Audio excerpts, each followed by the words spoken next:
Well, Mm, Harry, let's yes, drink an athletic beer to it's so welcome good. you as my first guest for my video and podcast Drinks with Caroline. I'm so excited to Oh, have you. thank you for that's an honor for me to be your first guest. It really is because your drinks with Caroline that you used to have in Manhattan were legendary. And I think everybody, because you would have them at such posh places like 21 Club, which I don't even think is there anymore, and like the top of your building, or, there was always so much fun. And I It was know so much fun. I didn't always show up right, let's say, just right, but I showed up. That's the main Harry, thing. you were always fabulous. There was one occasion when I was new in a job and you showed up with a couple of people who one might not have expected at a corporate event. But that was okay. And the clients loved it. And as Yes. always, you were a source of infinite wisdom. So I Yes. am super, super excited to have you on my podcast, Drinks with Caroline, being filmed in Los Angeles and San Antonio, which I Yes. And understand is, you want to tease me about that. I know. Let's well, go no, ahead. because Caroline, I don't think that you realize that there is a central time. You seem fixated on mountain time and Eastern time, but there is a central time. So And I South don't know. African time. I'm aware of Right. that. Right. Because the sun sweeps across the country and there's a little strip, Oh, including okay. Chicago, all the way down through Texas. So, yeah. Thank But you. I'm glad Thank we you. got the right hour. I'm But so glad. honestly, what's funny is that I logged on 2 hours early instead of 2 hours later. So I'm the idiot. See? And I told See? Harrison, my son, I said, "Hey, I'm doing a podcast with Caroline." He was like, "Oh my God, tell her hello." He goes, "It was." Hold on. He had the funniest text. I'm gonna read it to you. Is that all right? Yes, please. Everyone should know Harrison Oh, spent a summer as my intern intern in New on Wall York, Street. Yeah. and he learned what a real job was. I mean, he was kind of a frat boy at UT, and like I needed him to go to New York and learn how real people work. And he goes, and this is what he says: "How much I enjoyed interning for Caroline. Please tell her, especially towards the end, where I was told to research which kegs were selling best. So I had to go from bar to bar home weekday afternoons and drink beers and make friends with the bartenders. Best job ever." I'm so glad he had fun. I did have one scare. There was a morning when Harrison did not show up to work. Right? And you Not at called me. 7, not at 8, not at 9, not at No, 10. By noon, I said, Harry, I don't want to be a tattletale, but where is right, your son? I'm worried right. about him. And he should have been fired by any standard. And I thank you for keeping him on another month Well, I after understand that. he's flourishing in real estate now, so I'm very Yes. proud. Thank One you. of my babies, Yeah, that's very right. successful. Yes. That's right. They all So, grow up. Harry, I had the honor of speaking at your very first beer summit, Yes. and I had the great privilege of being at your 22nd beer summit Yes. earlier this Can you month. believe 22 years later, still Yes. doing it? And you spoke at the very first one with Norman Adamy was like the keynote. And then we had you were a huge draw because you are, I mean, everybody looked to you as they should for guidance on really strategy. And then just a bunch of other people in a hot room, like 80 people showed up. It was, anyway, It was you got to bold start. and it was a great, fun event. And I think, how many hundreds of people did you have this year? We had 350 is what the room will hold, and we cut it off, in December. And And elegant, beautiful drinks overlooking the ocean. the And breakers you can't beat, honestly. yep, and wonderful speakers. It was a Yeah, really, really great event. So thank you. let's kick off. Harry, first question. 22 years ago, looking out to where we are today, what do you think are the biggest shocks in your mind about where we are in the beer industry, who the leaders and losers are, and what constitutes a hot segment and brand? I would say that when I started Beer Business Daily 25 years ago, it was 99, 26. It was, we always thought that beer wholesalers we're they're going to be irrelevant. It's gonna, the big brewers going to figure out how to direct ship, or the wine and spirits guys are going to buy them all out, or and the opposite is true. Beer wholesalers are undefeated. American beer wholesalers are still undefeated.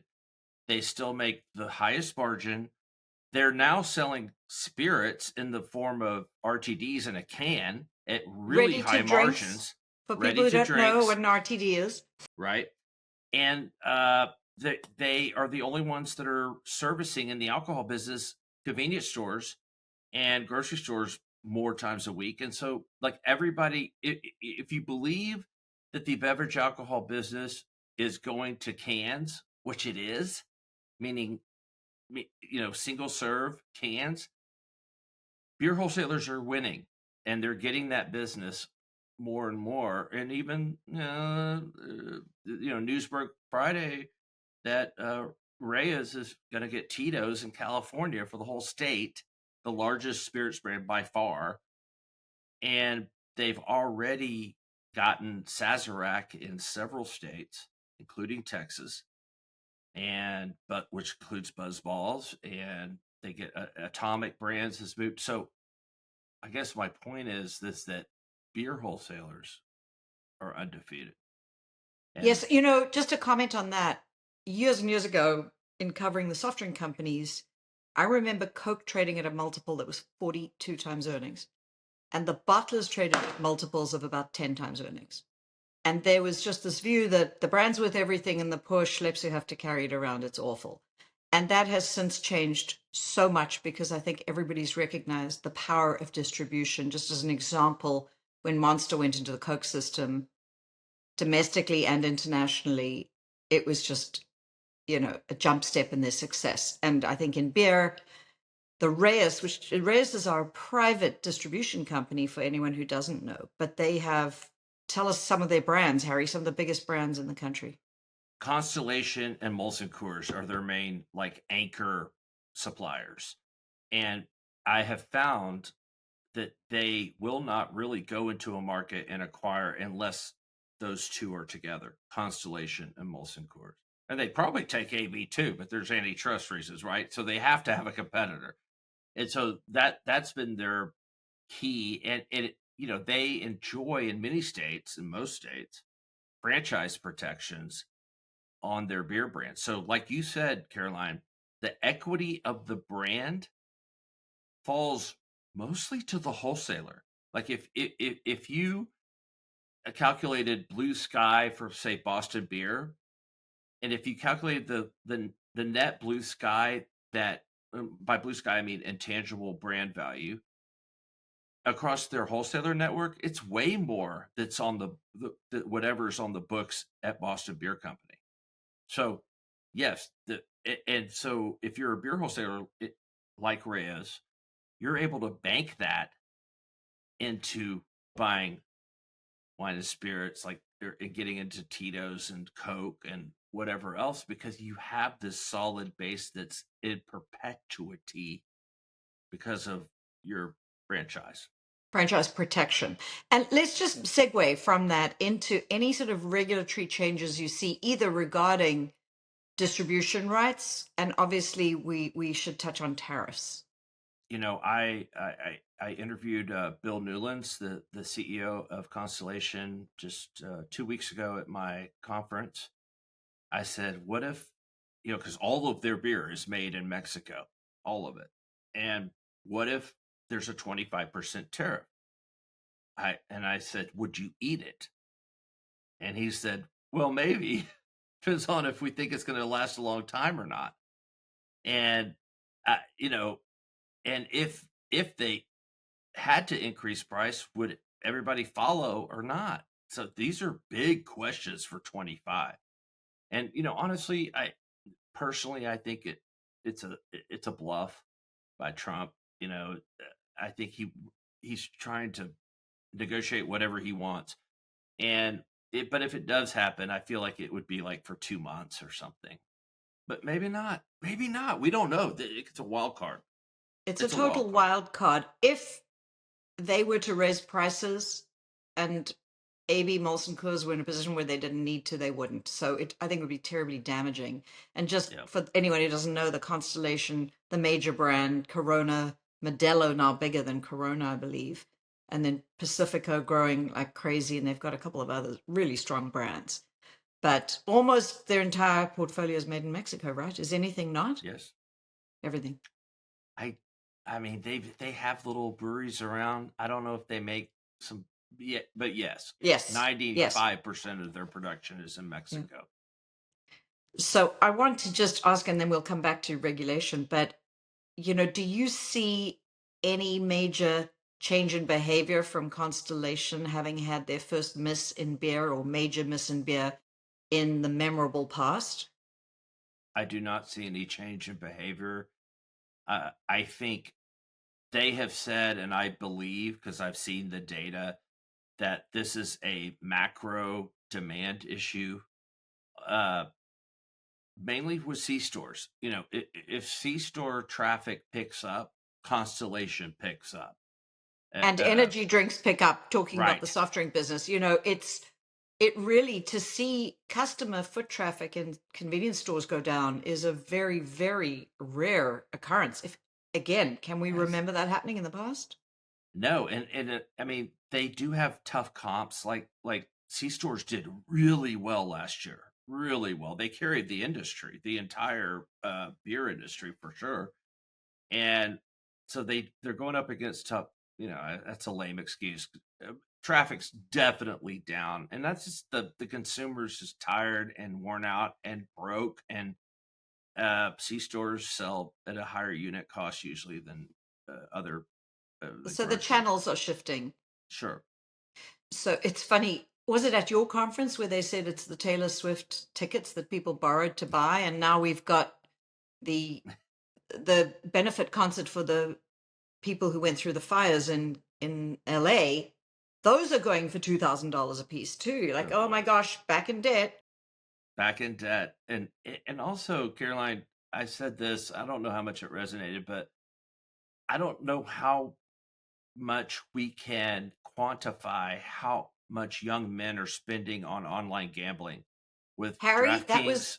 that was my biggest takeaway from your conference. I'd heard of online gaming, but I was unaware of the scale Well, of online gambling.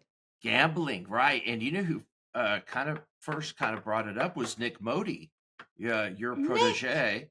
Yeah, I heard like 6 months ago he gave a speech Uh, somewhere, and he was also his main focus was gaming, but he also brought up gambling. And I went and kind of did a little bit of research, and it's in the billions of dollars, and it is highly concentrated to young men. And who drinks the most alcohol in the United States? Young men. And so the money comes from somewhere. It's competing somewhere, and there's only a certain amount of money for discretionary spending. I think it's and of course we can't deny that cannabis, legal D9 and legal cannabis has also had an effect at the margin. right. And it's not in the form of beverages, as some people thought it might be. And companies betted or made the bet that they would, be able to sell cannabis in cans. That's a small part of the business. But I It's think, small now. It's small now, but it is growing really fast in places where it's legal, like in Minnesota, in Texas. It's currently legal just because there's no law against it. It's the reason. The problem is we don't really have numbers because they're not. We don't have a scanned category for it yet. But if you go to Total Wine here in Texas, in San Antonio, where I live, I go to Total Wine. The amount of shelf space they give to the D9 beverages is large, and that tells me that it is selling. And but even here in Texas, they're threatening to shut it down, just like they did in California 6 months ago. So it's not even a business yet because we don't even know if it's legal. And so but when it is, and when you can bank the business, right. it has the potential to be very big and important, and distributors will want it, right? Yes, absolutely. It's got everything. High margin. It's in a can. It if it's legal, there's definitely demand for it. Do you believe, though, that people going out, young people in particular, would rather drink it or have a couple of gummies and drink something else? I don't want to get into my personal experience. It's a different high and it's a quicker high.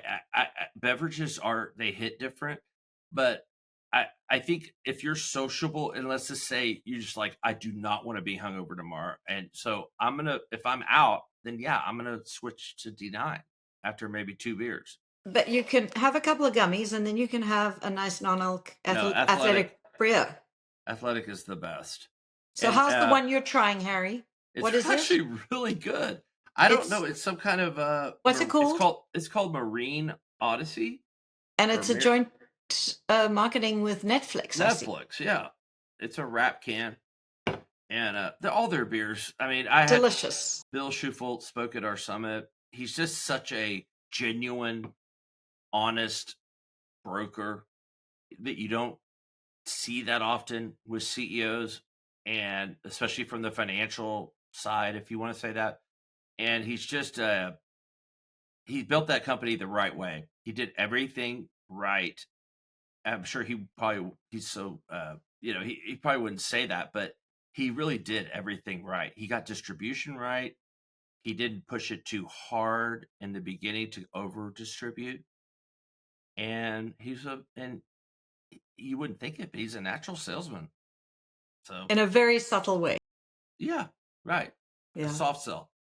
Well, I have the great honor of being on their board, and it has been a privilege working with him and his team and the investors. And, it's interesting because here's a company built with heavy asset investments. So 3 breweries now. Right. And breweries are really, really expensive. Yes. And as you said, it wasn't all about let's go as fast as we can. It's like, let's have an absolutely amazing product and make sure people understand what we have and thank the bartenders who carry it and, just keep working that distribution.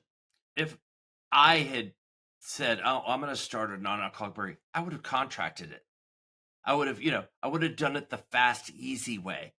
And Bill did not do that because he's not me. That he has integrity and whatnot. So he built the breweries. He built the actual breweries, which is which I don't know if people know is harder than building a regular alcohol brewery. Like it's way harder. Have you toured any of the breweries? No. Good Lord, I've toured enough breweries in my life.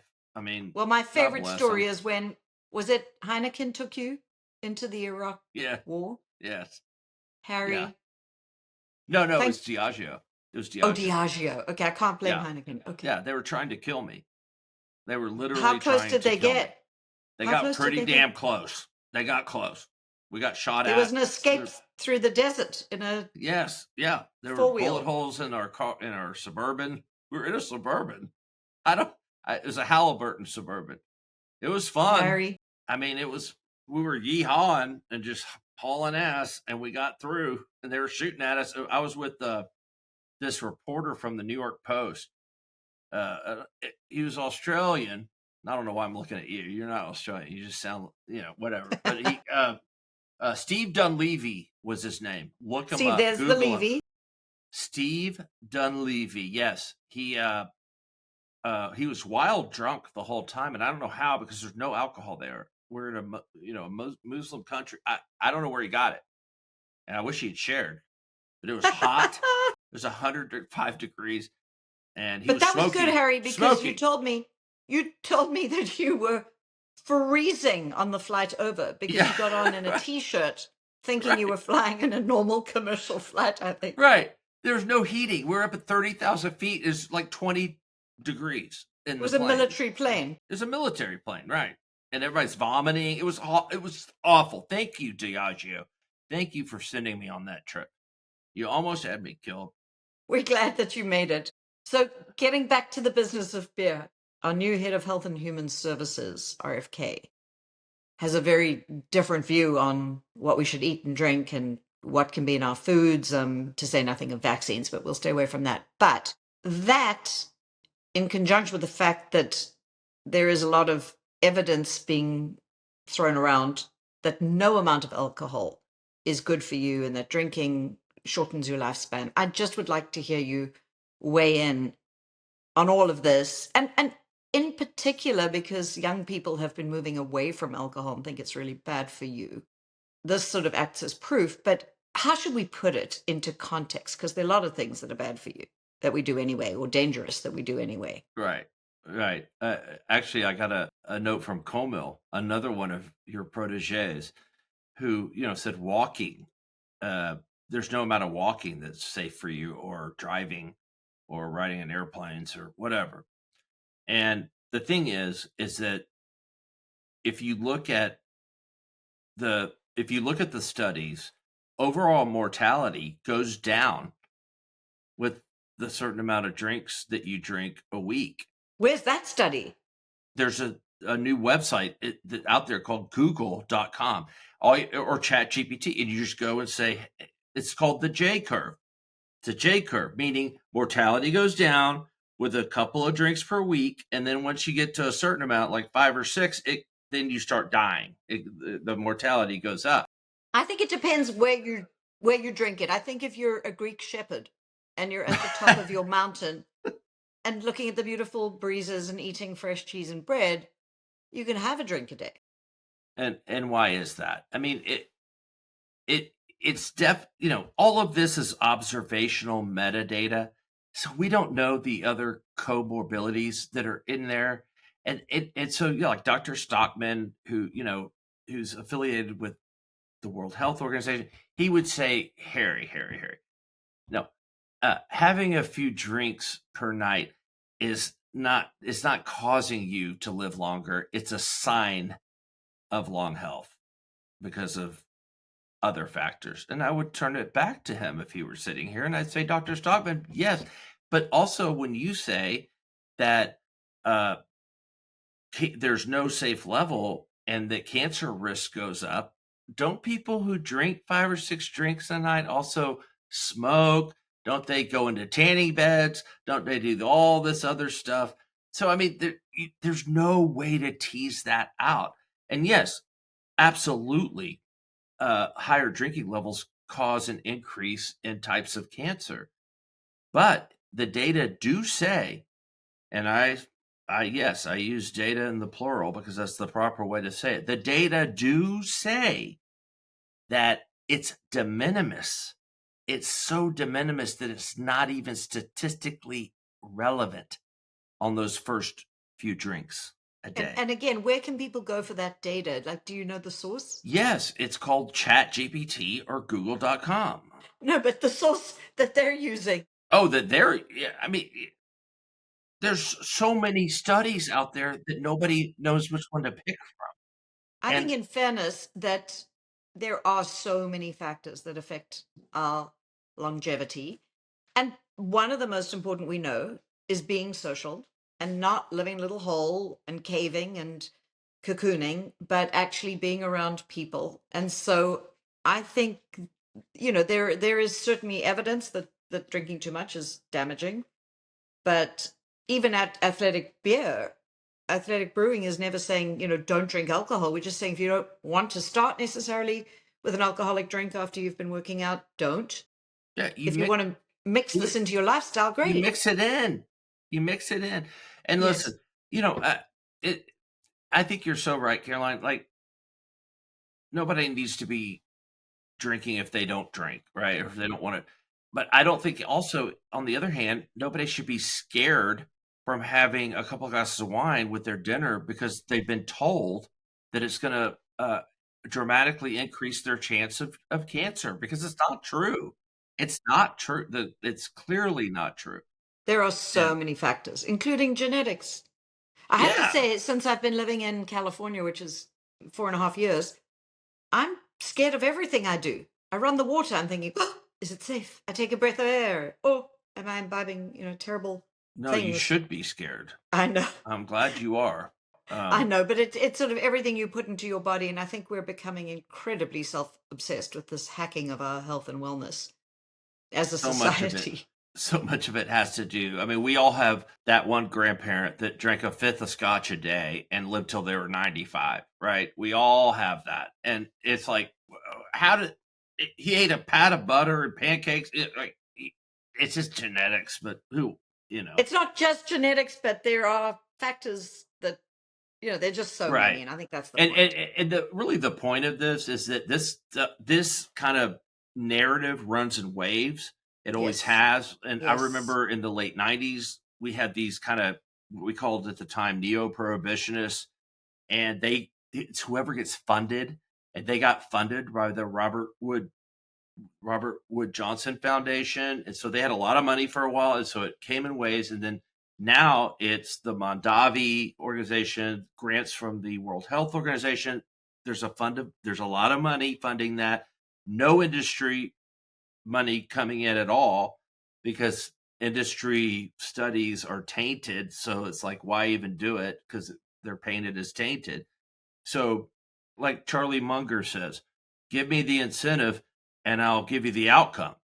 And the incentive is these people want to keep their jobs. They want to keep the grants coming in. They want to, and so and there might be a rainbow at the end of that tunnel, like tobacco had, right? With trial lawyers coming in and getting billions of dollars from the states or whoever. And I think that's wishful thinking, because the difference in tobacco is that it's clear that the moment you start smoking cigarettes, your cancer risk goes up from the first cigarette up. Whereas with alcohol, the correlation is just not there until you get to the heavier drinking patterns. Agreed. So moving on from that, Harry, Anheuser-Busch had a really, really rough year, but you've got Mick Ultra doing very, very well. And so where do you think AB could be 12 months from now and 3 years from now in terms of volume growth pricing and, doing well in the US? I know that international is a large part of their business now, but in the US, where they've had a very rough couple of years, what do you see happening? I'm bullish on AB just from a U.S. perspective. That's all I have vision on. But I was they invited me to go to their, what they call it, the Samcom meeting, which is their distributor conference that I think it's sales and marketing conference. It's how these companies do this, and a lot of it's off the record. But what I can tell you is that I was impressed, and I think a lot of distributors were impressed. AB does what AB does best, which is flex their scale in the US. They still are the largest market share. They have 12 breweries around the country. You know, Constellation has 2 in Mexico. Even though they have Modelo's the bigger brand than Bud Light, AB still just outsells them. And they have that scale. And they have Busch Light that's growing in the sub premium segment. They have Michelob Ultra growing in the super premium segment, and they're doing stuff with Stella. They're doing stuff with their craft portfolio. They're doing the AB thing, which is doing it all that other breweries just can't do. I was very impressed. I thought their content was strong. I think I went to last year's and the year before's, and I thought it was weak, and I would have told you that. So I think they're in the right direction. They're out A being AB. And they have AB's, easy comps. yeah, and they have easy comps, exactly. But I mean, And Michelob Constellation Ultra, has tough comps. yeah, right. And Michelob Ultra is going to be it already is the new Bud Light.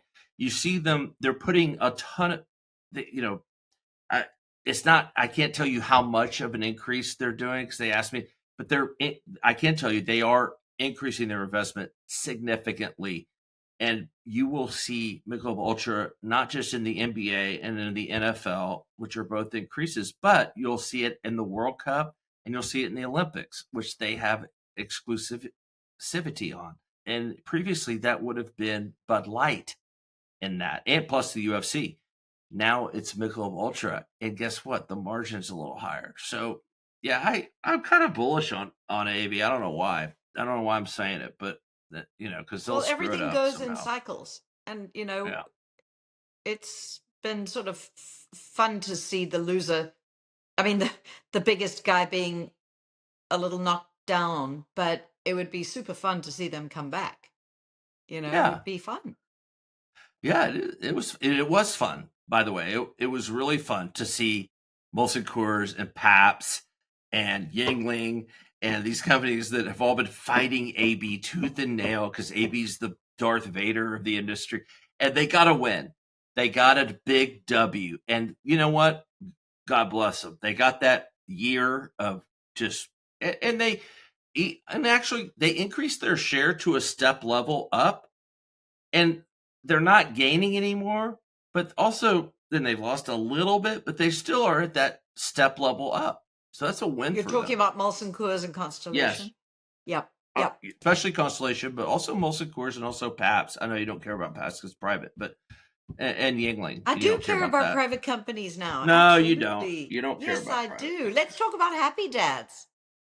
I Let's love talk the about Happy hard Dad. seltzer and White Claw and Truly. What do you Yeah. think's going on in the hard seltzer world? I don't know why everybody like poo-poos seltzers in the analyst community. It's a huge category still, and it's flat. It's a little down maybe. Mark Anthony is the clear winner there. That's the They White Claw owner is Mark White Claw, Anthony. yes, and they keep eking out. They have a new hydration drink, non-alc, coming out with Lionel Messi. I would say that as an independent private company that I know you don't care about, it's really hitting on all cylinders. And Harry, I'm on another, the board of two private companies. okay, okay, so you do care, all right. I care. So, and then another one's Happy Dad. Happy Dad, is the bro drink. They are affiliated with the Nelk Boys. I've been out with these guys many times in Austin and San Antonio, and they have the young dude, the young man. They have that locked up. They have great brand recognition, and they're beloved. And uh, Sammy and John, who run that business, they they're really hard workers. You see a lot of Yes. people, you come into this business, you've seen it, Caroline, where it's like, okay, you're gonna have to spend a lot of time with distributors and retailers. Those guys get it, and they're making the switch as we speak from RDC to beer wholesalers, which is a natural progression. That beer should be sold in a C store, Yep. um, and that's where beer wholesalers shine. Yeah. Well, So I've had the privilege of being an advisor to them this year well, last year. They've got a very interesting story in the sense that hard seltzers were in decline as a category and they've been growing really, really rapidly. And that brings to mind beatbox wine beverages because the wine sector has been decimated with a few exceptions. Gallo has some huge successes, and then there's beatbox. So, what do you make of that? it's a beautiful proposition. It's a 12% in a Tetra Pak. It's resealable. It's they aligned early with music festivals, so it's cool. I would feel cool drinking it. It tastes great. They hit all the right things. And what's amazing is that their largest distributor is owned by Anheuser-Busch. Their largest distributor is AB1 in Los Angeles. And so, I mean, if you can make it in that house, then you're doing well. Because I don't know how much AB's pushing that brand, but you're doing well. And there are other ones that get it as far as being in the trade and making relationships with wholesalers and doing all the right things. Yeah, it really is a magic, some combination of magic, but I think the common thread of all these entrepreneurs who rise to the top and make it to the 50, $100 million mark in sales, it's always that leadership that is just they believe, they have belief, and they work very hard and they inspire people. And when things get difficult, they just work harder. It's quite Yeah, remarkable. yeah, because Beatbox, their first two products failed, and they just kept going back to the drawing board. They had this big bladder thing, and they went to Walmart, and they've been through they got burned, and they went through all the hard times, and they came out with the perfect kind of on the third try. a perfect package, liquid, and margin opportunity for wholesalers. That's the three things you have to have. Aha. The margin opportunity for wholesalers Yes. being something Yes. we maybe wouldn't think of as a consumer. Have to have it because that they're motivated to run through a wall for you. They'll put up the racks, which you have to have at the point of sale for that product to sell. They will do it because it's a huge margin. They'll, and they recognize the opportunity. And so, yeah, they've done a great job. I love those guys. Yeah, absolutely fantastic.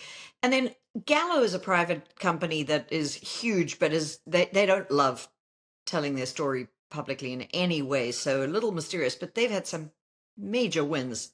What do you think of how they're doing?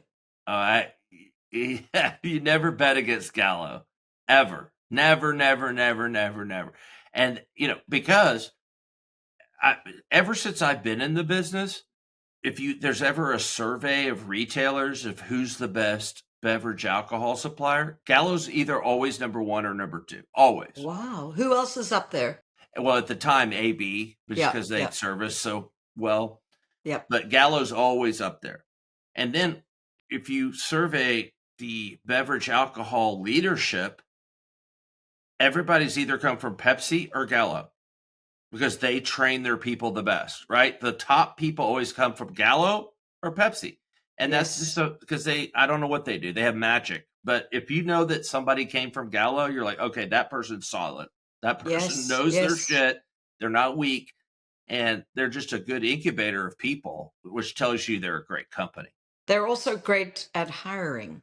I think when you start with really high quality hires, it's a little bit like Procter and Gamble as well.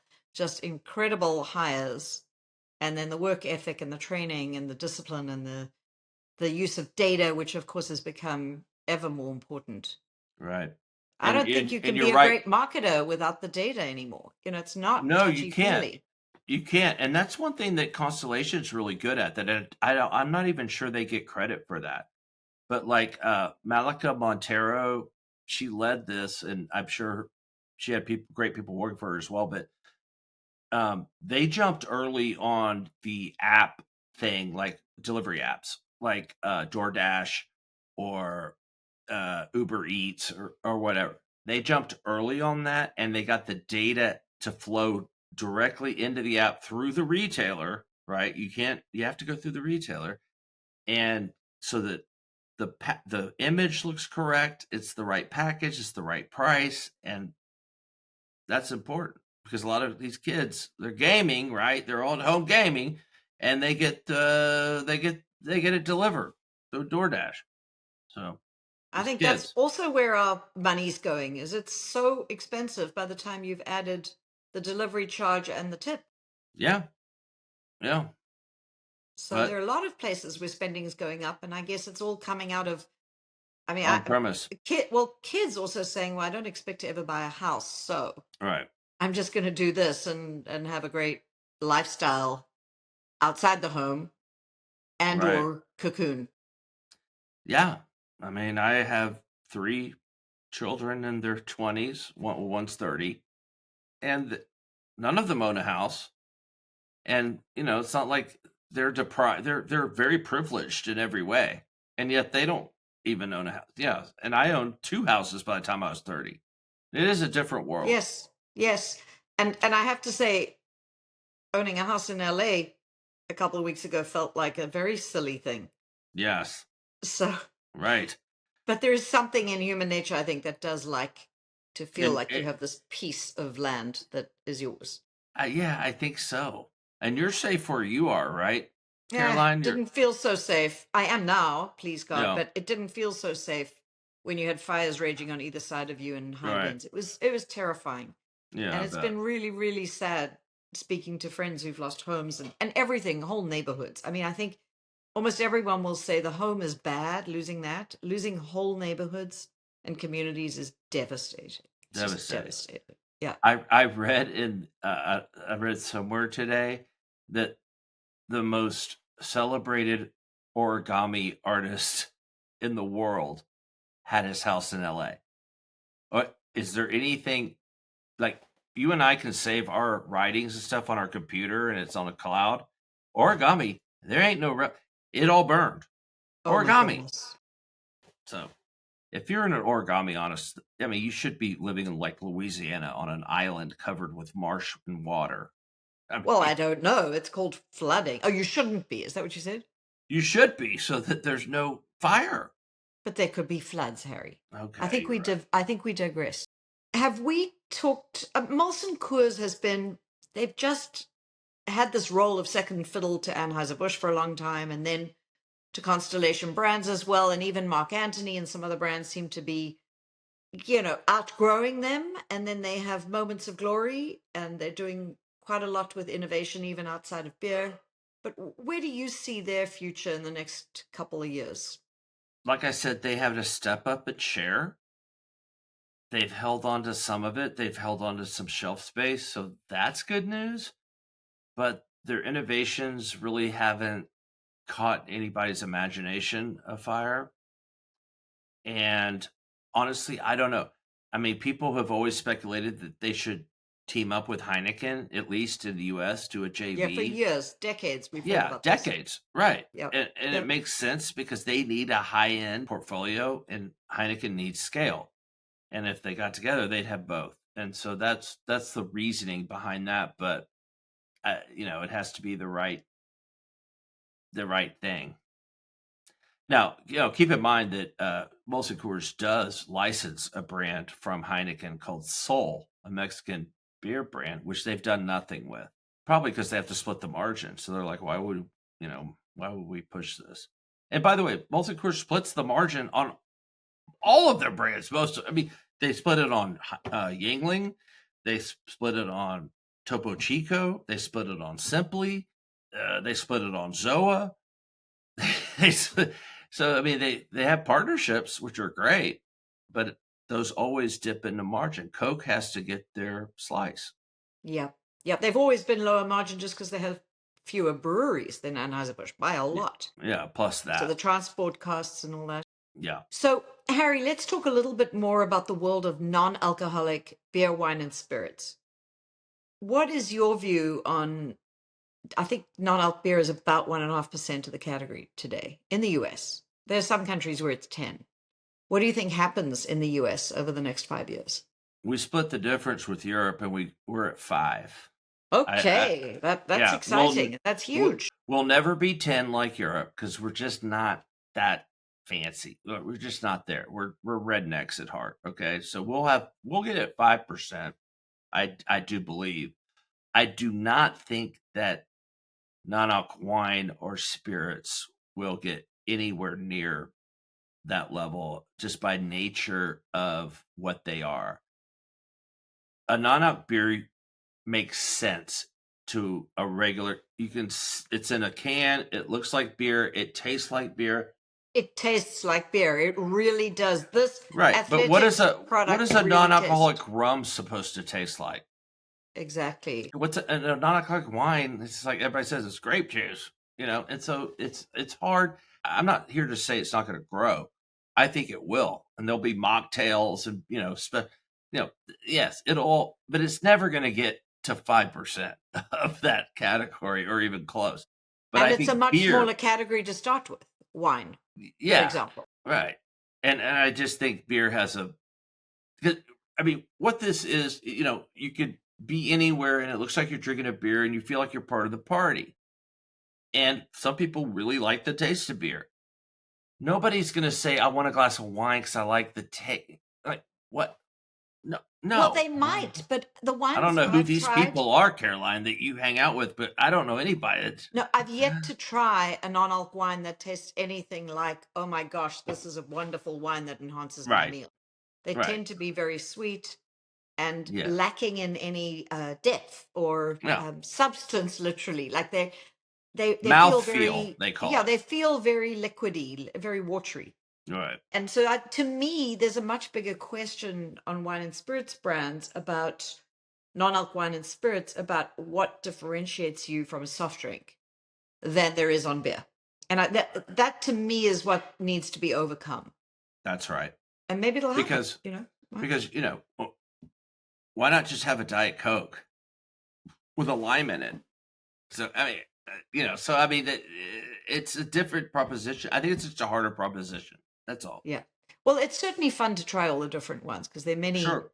fun flavors, and a lot of them are now with adaptogens and but there's also a part of me thinking, well, what am I putting into my body? I don't really understand what that means. Right. Yeah. What is in here? Yeah, I think the non-alc beer makes the most sense, and even then, it sounded like an oxymoron when someone first talked about non-alcoholic beer, and now it's becoming better understood. And Heineken 0.0, delicious product, more and more really good tasting products is good for the whole category. Sure. And it allows the industry to partake in those occasions where you're either splitting your, let's say it's on premise, you're you're having every other one so that you're not Yeah, yeah. too intoxicated. Or if you're at home, the same thing. If you have people over, you don't want to look like you're drinking a Diet Coke because that's lame. Can we all agree on that? Just drinking a Diet Coke would be lame. But if you're holding this that has Netflix on it, that's cool. I feel so cool. Mm-hmm. Where do you think? I mean, Liquid Death is not an alcoholic drink, and you largely focus on alcohol. But how do you see Liquid Death in this whole game? What a brilliant product. I wish I'd thought of it. I mean, Well, the marketing is absolutely drop yeah. dead hilarious. It No, is it is. so funny. And it starts with the name, Liquid Death. And you're thinking, oh, it must be bad for it's water. The literally what keeps you alive. So that dichotomy is interesting. I love that. It looks like an alcoholic drink. So you look cool if you're at your child's baseball game and you're not supposed to be drinking. You're like, oh, I'm drinking liquor. I went ahead and just drank straight beer, but whatever. But you know how these days these parents are all. But yeah, no, it's a brilliant product. Their marketing's brilliant. Love it. The other interesting thing they've done is very, very successful collaborations with brands outside of their sector. So Liquid Death and Elf makeup. I don't know if you saw Yeah. it. Hilarious. There's one with Mm-hmm. a soap that Yeah. is it's just so silly and outrageous. And Uh, then one with a wonderful ice cream company, Van Leuven, I think it was. well, Jen, our senior beer writer, got me a Liquid Death diaper, and it's a leather diaper with spikes on it. You put a diaper in it. It's leather, and yeah. I mean, I don't know what use occasion I would have for this thing, but she thought Hopefully it was. never. Never Yeah, would be good. hopefully never. But I mean, she thought it was appropriate gift for her boss, and so I don't. Do I hang it on the wall? What do I do with this thing? But it's beautiful, and yeah, Liquid Death. It's so clever. It's so clever. I love those guys. They do So, Harry, a good what's on business. your agenda? What are you most excited for the rest of the year? Spending more time with my dog. Tell us about your dogs, Harry. I have a Basset Hound puppy that was so bad and causing me so much strife that I sent it to a military boot camp, like literally, like this Green For Beret. humans. No, but it's for dogs. And yeah, he's a Green Beret. He first of all he wouldn't take the dog. I had to convince him, and now he takes the dog. And I'm just looking at his Instagram right now, and he's like doing selfies with them and like putting him in his bed and shit. Like I told him the dog will make you fall in love with him, and that's what happened. And now he's not even training it. I don't think. So Well, if you that's what can I'm hold on dealing one with. second, I'll show everyone a picture. If I had sent it, I wouldn't be able to do this, but this is your sweatshirt coming. Oh, that's Basco. Look at him. He's so cute. Isn't he so Oh, cute? I will wear that every day. Every day. I love Basco. You're right. That's him. Yes. He's the So, big old floppy ears. Everybody yes. falls in love with Basco. That's why he's untrainable because he's so cute. Everybody's like, oh, ah. And this military guy that's supposed to be like, a Green Beret has him in his bed taking selfies. Like, what? Well, that would make a very interesting photograph. Yeah, The Green Beret and Basco. right. Don't just And go to Harry, you his. seem to have just thrown your other dog by the wayside. It was No, always no, no. biscuit, Whoa, biscuit, biscuit. whoa, whoa, whoa, whoa, whoa! Before you even say that, hey, Biscuit, I'm looking at you right there. Biscuit has gotten more attention since the new dog came because we thought Biscuit was bad. Then the new dog came, and we're like, oh my God, Biscuit's actually a great dog. So we treat her better. We pet, I say we, just, me and my son. Biscuit, right? No, don't worry about Biscuit. She's spoiled, rotten.